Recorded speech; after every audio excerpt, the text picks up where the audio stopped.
Hello friends, Sweety city ब्लॉगमध्ये तुम्हा सर्वांचं मनापासून स्वागत। आजचा जो आहे ते आहे मस्तपैकी फणसाची भाजी। बघा, फणसाची भाजी तर प्रत्येक जण करतात आणि सगळ्याच्या घरी बनतातच, पण या पद्धतीने केली तर खूप छान आणि खूप टेस्टी अशी फणसाची भाजी बनते। म्हणून ही रेसिपी आहे, ही नक्की करून पहा या पद्धतीने। तर सगळ्यात पहिले काय करायचं, फणस छानपैकी उकळून घ्यायचं। उकळताना त्यामध्ये तेल, मीठ आणि हळद टाकायचं आणि उकळून घ्यायचं।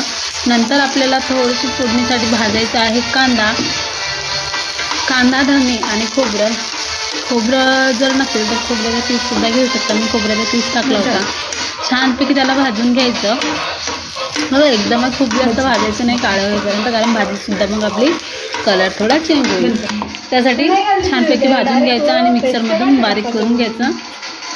बारीक करायचं। छानपैकी जाडसर असलं तर त्यामध्ये तेवढी काही तुम्हाला टेस्ट येणार नाही, पण छानपैकी बारीक करून घ्यायचं त्याला। नंतर कढईत टाकायचं तेल, आणि तेल थोडं गरम झालं की त्यामध्ये सोडायचे आहेत मला फणस, जे आपण काय केलं आहे, छानपैकी उकळून घेतलेले आहे। त्यातलं पाणी अलग काढायचं आणि फणसही अलग काढायचं। पाणी आपल्याला नंतर उपयोगी येणार आहे, त्यासाठी ते पाणी बाजूला ठेवून द्यायचं। फणस थोडे करून थोडे करून छानपैकी त्याला फ्राय करायचे आहे आपल्याला। त्याला पूर्ण कलर चेंज होईपर्यंत त्याला छानपैकी तळून घ्यायचे आहे। बघा, तळताना एक गोष्ट लक्षात ठेवायची की ते अंगावर सुद्धा उडते, कारण त्यामध्ये कसं पाणी असते, ओलं असतं ते, आणि जेव्हा आपण ते टाकतो तेव्हा त्यामध्ये तेलाचं सुद्धा आपल्या अंगावर उडू शकते। म्हणून हे एकदम आरामात आणि सावधानीने करायचं। बघा, नंतर छानपैकी कढईमध्ये टाकायचे आपल्याला मोहरी, जिरं आणि लसूण जिऱ्याची पेस्ट, जे मी टाकली आहे। नंतर टाकले होतं मी तेजपान, मिरे आणि कलमी, बघा टाकून दिले। आणि अजून आपल्याला छानपैकी मसाला बनवायचा आहे। आता भाजी फोडणी घालायची आहे। एकदम कमी वाफेवर हे तुम्हाला शिजवायचं आहे, लसूण, जिरं। आणि नंतर मी थोडंसं सांबार टाकला। सांबारने काय होते, भाजीसुद्धा एकदम छान बनते, आणि फोडणीत जर सांबार टाकला तर भाजीची टेस्टसुद्धा एकदम मस्त येते। फोडणीमध्ये मी थोडासा सांबार टाकला आणि नंतर टाकले मी कांदा, धण्याची पेस्ट, जे आपण बारीक करून घेतली ती भाजून, ते टाकले। त्याला छानपैकी होऊ द्यायचं आहे तेलामध्ये। कांदा, धणे आणि खोबरं होऊ द्यायचं। एकदम कमी गॅस ठेवायची, कमी गॅसवरची छान भाजी बनते। जर तुम्ही गॅस एकदम जास्त ठेवला तर ते जळूसुद्धा शकते। तुम्ही कमी गॅस ठेवली आणि छानपैकी बघा त्याला थोडा वेळ द्यायचा, त्याचा कलर चेंज होऊ द्यायचा, थोडासा ब्राऊन कलर येऊ द्यायचा। नंतर त्यामध्ये टाकायचं आहे तुम्हाला तिखट, मीठ।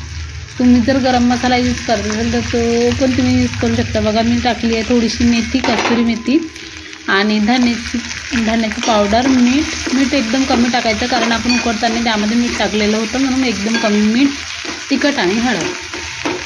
तुम्हाला जेवढं तिखट पाहिजे तेवढं जास्त तिखट तुम्ही बनवू शकता। मी टाकलं होतं फक्त एक चम्मच, अर्धा चम्मच हळद, थोडंसं मीठ आणि 1 चम्मच धण्याची पावडर। नंतर त्याला थोडा वेळ ठेवून दिलं, कारण ते तिखट मीठसुद्धा छानपैकी काय झालं पाहिजे, शिजलं पाहिजे, त्यासाठी थोडा वेळ ठेवून द्यायचं। आणि नंतर आपल्याला त्याला छानपैकी परतून घ्यायचं। नंतर टाकायचं आहे त्यामध्ये आपल्याला तळलेली फणस, जी आपण तळून ठेवली होती, ती टाकायची। छानपैकी त्याला मिक्स करून घ्यायचं। बघा, मिक्स करायचं। मी एका हाताने व्हिडिओसुद्धा घेत होते आणि एका हाताने मी कामसुद्धा करत होते। बघा, कसं आहे ना, स्टँड जरी असलं तरी ते कसं आपल्याला थोडं अवघड जाते, म्हणून मी हातात घेऊनच मोबाईल घेतला आणि नंतर पटपट व्हिडिओ बनवायला सुरुवात केली होती। तर पूर्ण आपल्याला ते काय करायचं, मिक्स करायचं आहे। नंतर त्याला झाकण ठेवून द्यायचं आहे, त्याच्यावर छानपैकी झाकून ठेवायचं। तर बघू शकता, आता जी फणसाची भाजी आहे त्याला आपण थोडा वेळ वाफेसाठी ठेवून देऊ, त्यावर एक झाकण ठेवून, कारण त्याला छानपैकी ते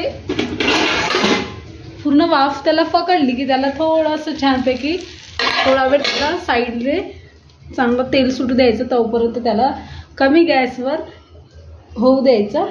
नंतर त्यामध्ये आपण सोडूया जे आपण फणस शिजवलं होतं फणस, ते पाणी जे उरलेलं ते पाणीच त्यामध्ये टाकायचं। ते पाणी फेकायचं बिलकुल नाही, कारण त्याची टेस्ट खूप छान असते आणि त्याने सुद्धा फणसाची भाजी खूप टेस्टी सुद्धा बनते, म्हणून ते राखून ठेवायचं आणि तेच त्यामध्ये सोडून द्यायचं.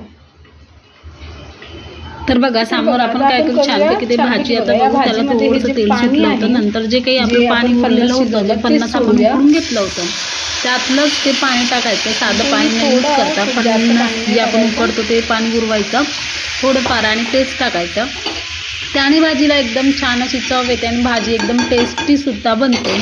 जर आपण ते पाणी फेकून दिलं तर पूर्ण जो कस असतो फणसाचा तो काय होतो, पूर्ण आपण फेकूनच देतो. म्हणून हे लक्षात ठेवायचं, आपल्याला ते पाणी बिलकुल फेकायचं नाही आहे. नंतर मी त्यामध्ये थोडं पाणी सोडलं आणि पाणी खूप जास्त टाकायचं नाही बघा, थोडं एकदम म्हणजे फणसाचं जे आहे फणस पाहूनच आपण ते पाणी डिसाईड कमी करू शकतो. टाकलं आहे त्यामध्ये, ठीक आहे. नंतर त्याला 5 मिनिटं फक्त झाकून ठेवायचं, 2 गदकी द्यायची आणि भाजी बिलकुल खाण्यासाठी 10 तयार. भाजी एकदम टेस्टी बनते आणि खूप छान बनते. त्यासोबतच मी बनवलेले आहे छानपैकी बाजरीची पिठाची भाकरी.